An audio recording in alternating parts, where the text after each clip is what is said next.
Assalamualaikum warahmatullahi wabarakatuh. Bismillahirrahmanirrahim. Alhamdulillahirabbil alamin wassalatu wassalamu ala asyrafil anbiya'i wal mursalin wa ala alihi wa sahbihi ajma'in. Subhanaka la 'ilma lana illa ma 'allamtana innaka antal alimul hakim. Rabbi shrah li sadri wa yassir li amri wa hlul 'uqdatam min lisani yafqahu qawli. Allahumma salli ala Sayyidina Muhammad wa ala ali Sayyidina Muhammad. Alhamdulillah, tuan-tuan dan puan-puan sidang penonton yang dirahmati dan dikasihi Allah. Pertama dan selamanya kita rapat syukur kita kepada Allah Subhanahu wa taala dengan limpah rahmat dan kasih sayang Allah. Allah SWT masih lagi memberi peluang dan ruang untuk kita bernafas lagi di muka bumi Allah SWT ini. Moga-moga kita kedulah peluang dan ruang ini sebaik mungkin untuk kita melipat gandakan amalan kita, melipat gandakan ketaatan kita kepada Allah Subhanahu wa taala. Moga-moga dengan amal yang sedikit yang ikhlas semata-mata untuk kita mendapat redha Allah ini, mudah-mudahan kita akan mendapat rahmat Allah dan juga Allah pilih kita akan untuk masuk kita semua ke dalam syurga Allah Subhanahu wa taala, insya-Allah, mudah-mudahan. InsyaAllah pada malam ini sebagai pengisian antara mengisi ruang antara maghrib dan isya, insyaAllah malam ini kita akan baca hadis dalam kitab Fadilat Haji dan Umrah, insyaAllah, dalam bab bersabar semasa perjalanan haji. Safar itu sendiri dalam apa-apa keadaan sekalipun merupakan satu kesukaran. Sebab itulah syariat telah memberi kelonggaran dalam banyak perkara semasa bersafar, seperti solah yang 4 rakaat menjadi 2 rakaat. Nabi Muhammad SAW sendiri bersabda, mafhumnya, safar ialah cebisan dari api neraka. Ringkasannya, kesukaran itu memang ada dalam safar. Apatah lagi safar haji ini adalah safar seseorang yang sedang dilamun cinta, maka hendaklah dilalui sebagaimana seseorang yang sedang asyik bercinta. Segala cacian, tumahan dan lemparan batu sudah tidak dihiraukan lagi. Dia sedang mabuk dalam khayalan cintanya, tetapi perasaannya sentiasa segar dalam gembira. Demikianlah setiap kesukaran yang dapat kita hadapi dengan sabar akan menjadi sebab bertambahnya pahala, asalkan ia tidak bertentangan dengan maslahat agama yang lain atau memudaratkan kesihatan tubuh badan. Imam Ghazali rahimahullah ta'ala menulis bahawa dalam safar ini apa-apa sahaja yang dibelanjakan, belanjakanlah dengan rela hati, dan apa-apa sahaja kerugian yang berlaku sama ada dari segi harta atau tubuh badan hendaklah dihadapi dengan hati yang terbuka. Inilah tanda penerimaan haji seseorang itu. Membelanjakan harta ketika haji adalah sama seperti membelanjakan harta di jalan Allah Subhanahu wa taala. Setiap ringgit yang akan diganjari 700 kali ganda. Menanggung kesusahan semasa perjalanan haji adalah sama seperti menanggung kesusahan ketika berjihad di jalan Allah Subhanahu wa taala. Apa-apa saja kerugian dan susah payah yang kita hadapi dengan sabar tidak akan sia-sia. Dinyatakan dalam sebuah hadis yang sahih bahawa pada satu ketika Nabi Muhammad SAW telah bersabda kepada Sayyidatina Aisyah radhiyallahu anha, lakinna ajraki ala qadri nasabik, yakni bahawa pahala bagi umrah kamu adalah mengikut kadar kesukaran yang kamu hadapi.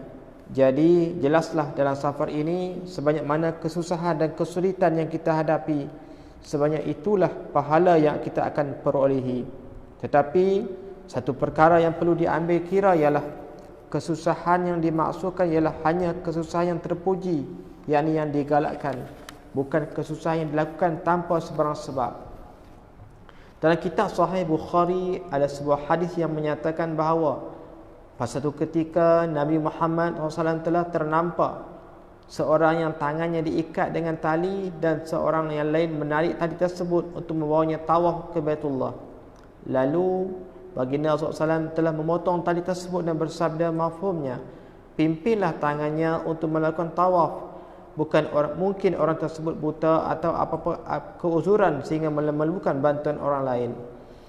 Satu lagi kisah yang hampir sama dengan kisah di atas terdapat dalam kitab hadis, iaitu satu ketika Nabi Muhammad SAW melihat dua orang yang sedang berjalan dalam keadaan tangan mereka terikat antara satu sama lain. Lalu baginda SAW telah bertanya sebabnya. Mereka menjawab, kami telah bernazar untuk berjalan dalam keadaan begini hingga ke Kaabah. Lalu baginda SAW bersabda, mafhumnya, potonglah ikatan itu kerana nazar kamu itu tidak sah. Nazar hanya sah dalam perkara kebaikan sahaja, dan inilah perbuatan syaitan. Adapun berjalan kaki untuk mengajarkan haji adalah amat digalakkan setakat mana yang kita mampu. Lakukanlah dengan sabar. Setengah ulama menulis bahawa berdasarkan ayat wa'adzin fin nasi bil hajji ya'tuka rijala. Lafaz rijala yakni orang yang berjalan kaki terlebih dahulu tersebut daripada yang berkenderaan. Maka menunaikan haji dengan berjalan kaki itu adalah lebih afdal dari berkenderaan. Hingga setengah ulama yang lain pula berpendapat bahawa orang yang biasa bersafar dengan berjalan kaki, maka perjalanan untuk kenderaan itu, maka perbelanjaan untuk kenderaan tidak menjadi syarat untuk wajib haji ke atasnya. Yakni jika sihat tubuh badannya serta aman perjalanannya ke Kaabah, maka wajib hajinya ke atasnya. Dan hadis-hadis Nabi SAW pun banyak terdapat fadilat menunaikan haji dengan berjalan kaki. Hadis yang terakhir berkaitan dengan haji insya-Allah pada malam ini diriwayatkan oleh Sayyidina Abdullah ibnu Abbas radhiyallahu anhu bahawa Nabi Muhammad SAW bersabda, mafhumnya, barang siapa yang pergi ke Mekah untuk menunaikan haji dengan berjalan kaki dan pulang juga berjalan kaki, maka akan ditulis baginya untuk setiap langkah 700 pahala daripada pahala-pahala Masjidil Haram. Seorang lelaki telah bertanya, apakah yang dimaksudkan dengan pahala Masjidil Haram? Baginda SAW bersabda, mafhumnya, setiap kebaikan yang dilakukan di sana menyamai 100,000 kebaikan yang dilakukan di tempat-tempat yang lain. Keterangan, mengikut perkiraan ini 700 kebaikan akan menjadi 70 juta pahala. Jika inilah pahala bagi setiap satu langkah, maka bayangkan tuan-tuan dan puan-puan sidang penonton yang dirahmati Allah, pahala bagi langkah-langkah dalam seluruh perjalanan.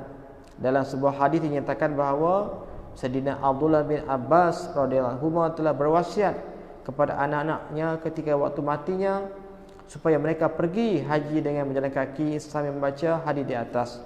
Banyak hadis yang diriwayatkan bahawa Nabi SAW bersabda, mafhumnya, satu solah di Masjidil Haram adalah sama, yakni menyamai pahala 100,000 solah.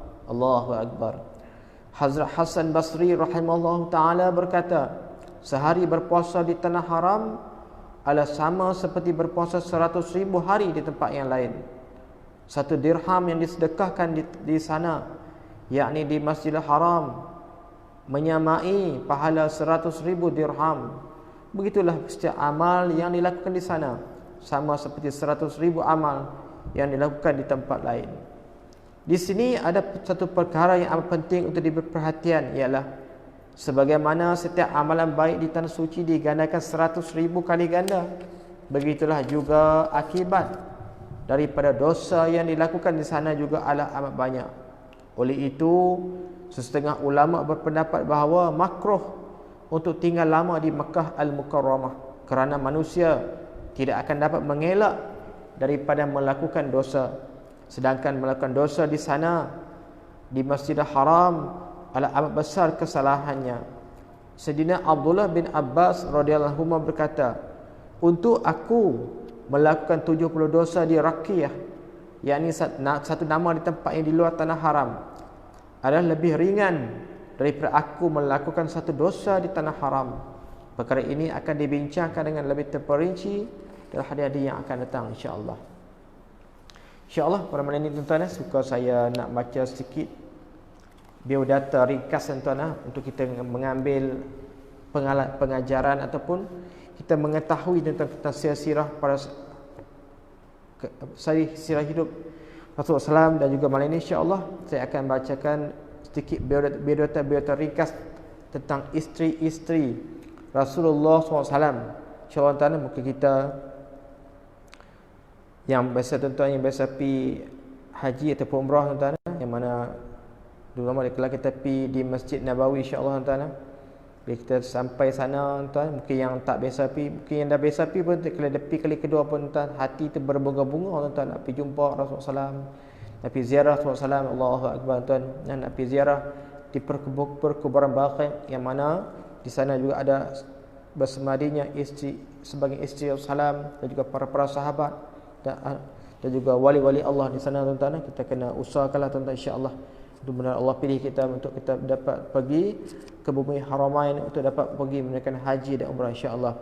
Insya-Allah malam ni kita akan baca beberapa biodata ringkas tentang isteri Rasulullah, yang mana isteri Rasulullah ada mungkin ada ramai tuan-tuan, ramai isteri Nabi. Kita akan baca satu persatu, insya-Allah pada hari lain.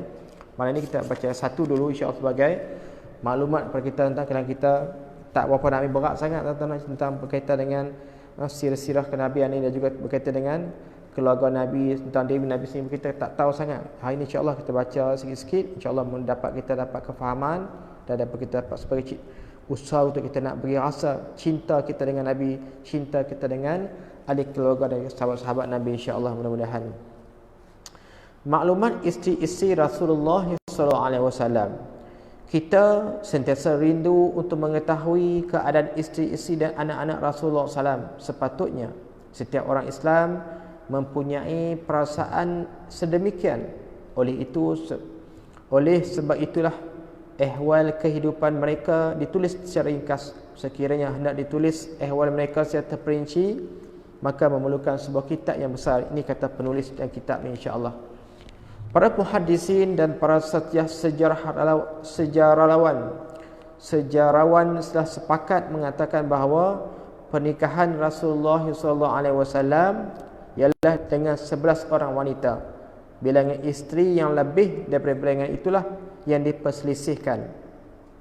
Ya tuan, yang mana sekali lagi saya ulang, para muhaddisin dan para sejarawan telah bersepakat mengatakan bahawa pernikahan Rasulullah SAW adalah dengan 11 orang wanita. 11 orang wanita, bilangan isteri yang lebih daripada bilangan itulah yang diperselisihkan.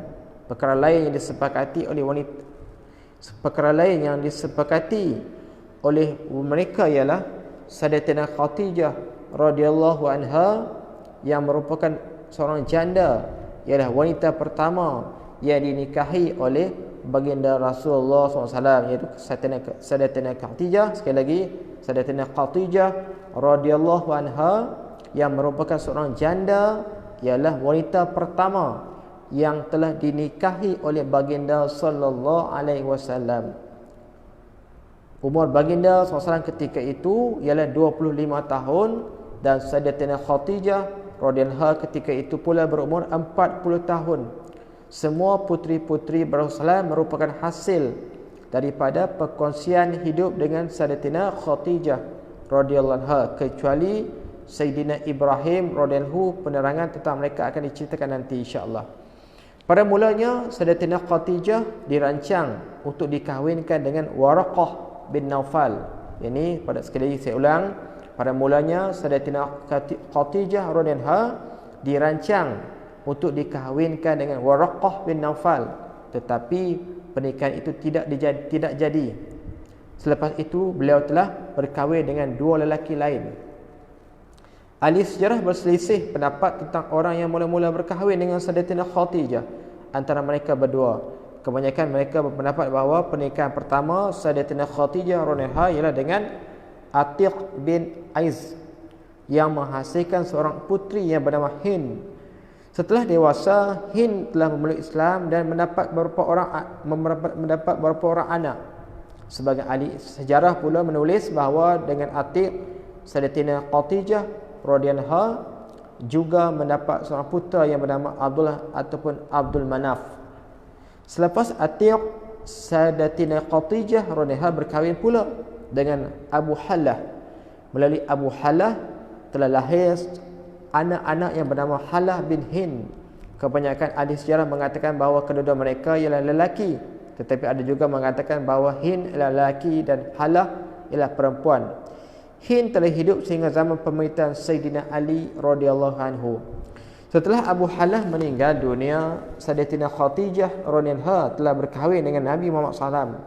Pada masa itu beliau berusia 40 tahun. Yakni ketika saya ulang, ketika Sayyidatina Khadijah radhiyallahu anha berkahwin dengan Nabi SAW, ketika itu umur Sayyidatina Khadijah berumur 40 tahun. Setelah berkahwin, beliau terus hidup bersama Nabi SAW selama 25 tahun. Beliau telah meninggal dunia pada bulan Ramadan 3 tahun sebelum hijrah ketika berusia 65 tahun. Bagi saya amat mencintai beliau, dan bagi saya tidak bernikah dengan mana-mana wanita lain semasa beliau masih hidup. Sejak sebelum Islam lagi, beliau dikenali sebagai gelaran Tahirah, yang bermaksud wanita yang suci.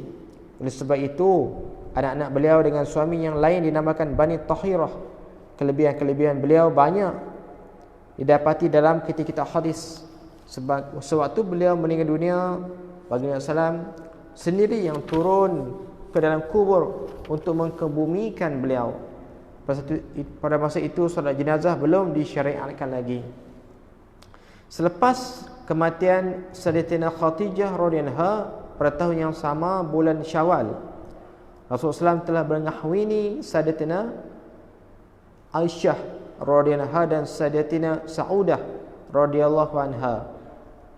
Perselisihan tetap berlaku dalam kalangan perawi dalam menentukan antara mereka berdua, yakni antara Sayyidatina Aisyah dan Sayyidatina Saudah, siapakah yang dinikahi dahulu oleh Rasulullah SAW. Sebagai ahli sejarah menulis bahawa Sayyidatina Aisyah yang dinikahi terlebih dahulu. InsyaAllah tuan-tuan, insyaAllah malam esok kita akan baca lagi sedikit kisah ringkas tentang isteri-isteri Rasulullah SAW, tentang isteri Rasulullah yang bernama Sayyidatina Saudah radhiyallahu anha, insyaAllah.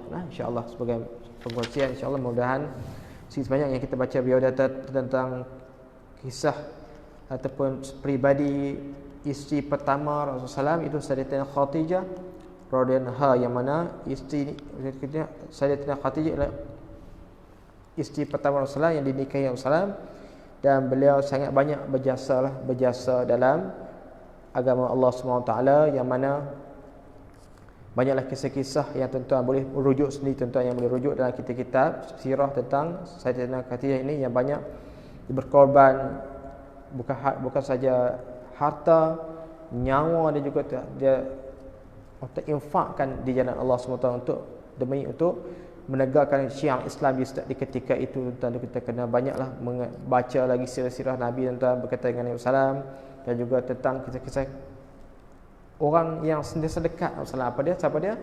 Isi Rasulullah. InsyaAllah malam ni kita dapat baca satu, itu Sayyidatina Khadijah radhiyallahu anha, yang mana kita sebagai ringkas kita beritahu dia adalah isteri Khadijah, isteri pertama Rasulullah yang dinikahi, dan beliau adalah janda. Dia pernah berkahwin dengan 2 orang sebelum dia berkahwin dengan Rasulullah SAW. Dan ketika Sayyidatina Khadijah radhiyallahu anha berkahwin dengan Rasulullah, ketika itu umur Sayyidatina Khadijah berumur 40 tahun, insya-Allah. Tu mungkin kita tak dapat ingat banyak, tuan-tuan. Kita ingat sikit pun, jadi malam ni kita dapat sikit, tuan-tuan. Apa dia? Sayyidatina Khadijah radhiyallahu anha adalah isteri pertama Rasulullah yang dinikahi, dan beliau adalah seorang janda. Dan sebelum dia berkahwin dengan Rasulullah, dia pernah berkahwin dengan 2 orang lelaki, dan dia ada beberapa orang anak selepas itu, sebelum tu. Dan juga umur Sayyidatina Khadijah radhiyallahu anha ketika dia berkahwin dengan Rasulullah 40 tahun, insya-Allah. Tu sebagai sedikit maklumat yang boleh kita dapat ingat sikit menjadilah, insya-Allah, tuan. Sikit-sikit kita cari-cari, mudah-mudahan bagi cara kita nak usaha, kita nak cari lagi maklumat tentang isi-isi Rasulullah. Mana ni kita dapat satu, insya-Allah. Malam itu kita akan baca tentang kisah ringkas tentang Sayyidatina Saudah radhiyallahu anha, iaitu dia juga isteri Rasulullah, yang mana kalau kita, tuan-tuan, kalau kita dengar nama-nama orang Melayu kita hari ini, mungkin kita tak susah nak lupa lah nama-nama yang macam-macam ni, tuan-tuan. Sebab ini tapi kalau kita ada nama ni, mungkin Sayyidatina Khadijah tu ada, insya-Allah. Tapi yang kata Saudah ni kan kita jarang dengar, tapi ada tuan-tuan yang mana mungkin zaman-zaman yang berkahwin yang umur 40-an, 30-an mungkin ada tuan-tuan yang mana ayah depa debus nama anak depa Saudah dan sebagainya. Dan banyak lagi tentang Sayyidatina Aisyah. Aisyah tu memang selalu biasa kita dengar kan. Sayyidatina Aisyah, Sayyidatina Zainab, dia Zainab, ada lagi Ummu Salamah. Ummu Salamah dia ada kisah yang menarik juga tuan. Ummu Salamah ni dia ada kisah dia, dan juga dia ada satu doa tentang doa yang dia belajar dari dapat dia sendiri daripada Rasulullah yang sahaja. InsyaAllah malam itu saya akan kongsikan doa ni insyaAllah tuan, yang boleh kita amalkan tuan. Kalau kita mendapat satu musibah ataupun apa ujian, mungkin Allah ambil balik apa yang ada pada kita sebagainya, kita boleh amal doa ni insyaAllah. Kemudian bila kita amal doa ni insyaAllah tuan, dia mungkin Allah akan ganti yang lebih baik apa yang Allah ambil pada kita insyaAllah. Saya akan kongsikan doa ni malam esok insyaAllah untuk sama-sama kita beramal tentang doa yang Ummu Salamah ni amalkan, yang mana dia dapat satu nikmat yang tak dapat digambarkan insyaAllah dengan berkat dia amal doa ni insyaAllah. Malam itu saya akan kongsi kepada tuan-tuan insyaAllah. Kalau saya ingat saya akan kongsi doa ni, tuan-tuan jangan lupa insyaAllah. Dan juga berkaitan dengan haji tuan-tuan, haji kelebihan Masjidil Haram yang pahala dia sangat banyak tuan-tuan. Tapi awas kita juga kena berhati-hati, dosa di sana pun juga berlipat-lipat kali ganda tu. Kita kena berhati-hatilah kalau kita ada pergi sana tuan-tuan. Kita berada di Masjid Haram, khususnya di tanah haram, pahala 1,000 tuan-tuan, 1,000. Mana mungkin kita satu solat kita buat 1,000 pahala. Kalau kita puasa sunat sana lagi banyak tuan-tuan. Zikir kita apa saja kita buat semua dikalikan 1,000 pahala Allah. Sedekah kita, boleh kita infak 1 dirham atau RM1 kepada mungkin yang duduk cleaner situ hari, tapi kita setiap RM1 yang kita nilai tu 1,000 Allah, ganda kali 1,000 tuan. Kita kena lagi yang ada peluang pergi sana tuan, jangan lepaskan peluang, buat kebaikan sebanyak mungkin insya-Allah, dan cuba kawal diri kita daripada buat perkara-perkara yang boleh mengundang dosa, kerana dosa di sana juga berlipat-lipat kali ganda. Tapi jangan kita risau, jangan kita takut dan risau tuan-tuan. Insya-Allah kita pergi sana, insya-Allah niat kita nak menjadi tetamu Allah, insya-Allah Allah akan buka jalan, mudahkan jalan kita nak buat segala urusan ibadat insya-Allah. Seronok tuan-tuan, seronok macam buktinya tuan-tuan yang biasa dah pergi berulang kali ataupun mutawif, mungkin depa tak berapa nak, mungkin depa rasa biasa bagi, tapi macam kita ni yang tak biasa pergi tuan-tuan, Allahu akbar. Tapi yang kata yang first time pergi tuan-tuan, yang first time pergi, masa saya pergi, ingat saya pergi terlepas Allah macam cuba boleh saya kongsi sikitlah tuan-tuan, ada sikit masa lagi. Yang mana saya pergi tahun lepas sambut nisfu Syaban di sana tuan-tuan, sambut nisfu Syaban. Macam malam ni yang macam terlepas malam ni kami jemaah kami iaitu berada di Mekah, berada malam nisfu Syaban di Mekah pada malam nisfu Syaban. Malam nisfu Syaban kadang-kadang ni saya dapat maklumat dia akan buka pintu Kaabah tuan. Malam tu tak sempat nak pergi tunggu, tak perasan, lambat sikit dapat maklumat. Kata maklumat tiap malam nisfu Syaban pihak yang mengawal Masjidil Haram tu dia akan buka pintu Kaabah tuan. Mungkin kita boleh jelin-jelin aku tu, mungkin boleh lah kot, mungkin. Tapi malam tu kami berada di sana, banyaklah amalan-amalan yang boleh kita boleh beriktikaf dan sebagainya tu. Beruntunglah dapat terlepas kami pergi bab sambut nisfu Syaban di sana. Macam malam ni tu teringat tu apa macam tahun lepas, teringat tahun ni nisfu Syaban nak sambut di Malaysia dengan macam-macam kita buat. Tu biasa buat baca Yasin di surau macam, tapi tahun ni tak dapat dah. Semalam pun buat history dah, insya-Allah dapatlah insya-Allah. Mudah-mudahan semalamnya ramai yang doa tu semalam malam sangat mustajab doa ada, Allah akan terima doa kita insya-Allah semalam nisfu Syaban. Dan insya-Allah sebagai perkongsian insya-Allah malam ni saya pun tak ada ilmu sangat tuan-tuan, sekadar untuk membaca hadis dan juga baca kitab-kitab yang ditulis oleh alim ulama itu sekadar nak kongsi ya. Bukan nak mengajak tuan-tuan, tak layak saya nak mengajak tuan-tuan pun, tapi sebagai perkongsian insya-Allah. Sebagai sekarang ni pun masjid-masjid surau semua tak ada majlis ilmu, jadi sebagai satu langkah untuk kita nak berkongsi ilmu, nak berkongsi ilmu apa yang kita ada lah, yang dibeli oleh alim ulama dalam kitab-kitab, berkongsi tuan-tuan dapat sikit, saya pun dapat sikit, sama-sama kita untuk kita nak kekuatan untuk kita nak beramal insya-Allah. Dan macam ni di kami ni di Pulau Pinang malam ni pun masih hujan tuan, insya-Allah mudah hujan rahmat inilah mudah dia akan membersihkanlah, membersih wabak COVID-19 yang melata di muka bumi kita ni, khususnya Malaysia. Secara umumnya di dunia ni semakin di luar negara pun ada negara yang semakin meningkat peningkatan kematian dan juga kes baru. Alhamdulillah di Malaysia hari ini ada sikit penurunan kes baru dan juga peningkatan kes yang sembuh. Alhamdulillah, insya-Allah mungkin berkat doa yang semalam kita berdoakan tangan minta Allah SWT sembuhkan orang yang sakit, Allah sembuhkan pagi ini semua ramai yang sembuh, dan juga Allah perkurangkan kes baru insya-Allah. Alhamdulillah, mudah kita juga kena mematuhilah dalam asbab untuk kita ikhtiar kita, mematuhilah perintah pemerintah kita untuk kita tidak keluar sangat daripada rumah, kita banyak berada di rumah, tidak berhubung dengan orang ramai, dan juga insya-Allah mudah-mudahan kita doakan juga Ramadan yang tak apa hari nak main ni kita akan dapat sambut seperti biasa. Tetapi jika sebaliknya, jika Allah dah tertulis dan Allah takdirkan kita tak dapat punya Ramadan seperti biasa, mudah-mudahan kita dapat jadikan tuan-tuan rumah kita macam masjid, rumah kita macam surau tuan-tuan. Macam mana cara dia? Jadikanlah rumah kita masjid, kita solat ramai-ramai, berjemaah, tarawih dan sebagainya. Boleh kita buat di rumah bersama dengan keluarga kita dan sebagainya. Dan juga di masjid kita ada halaqah tadarus Al-Quran macam bulan-bulan biasa. Tapi kalau tahun ni tak dapat nak buat macam di surau masjid, jadikan rumah kita macam masjid, macam surau tuan-tuan. Semua amal-amal masjid, amal-amal surau kita bawa balik ke rumah insya-Allah. Itu sebagai peringatan. Dan juga tuan-tuan yang mana suka saya nak peringatkan tuan-tuan yang mana selalu berada berjemaah di masjid, di surau, menjadi orang masjid, orang surau, dan sentiasa duduk berjemaah bersama imam berzikir secara total, secara full tuan-tuan. Tuan-tuan tak pernah tinggal zikir-zikir yang imam lepas sembahyang tu. Tapi di rumah tuan-tuan janganlah abaikan zikir-zikir tuan-tuan. Tak mau di surau masjid zikir tapi tak mau solat sunat tak tinggal, tapi di rumah jadi kelang kabut habis. Sebab apa? Kekuatan kita tak ada. Antara tu kita nak bawa kekuatan masjid, kekuatan amal masjid, amal surau ni balik rumah. Di macam mana kita buat di masjid, dia gutulah dia kita buat di rumah. Nak solat awal waktu, kalau dah azan dah tu kita ada di surau dah. Azan tu kita duduk atas di tikar sejadah dah. Kita nak lagu tu. Tak mau hari ni di masjid kita buat amal cukup cantik.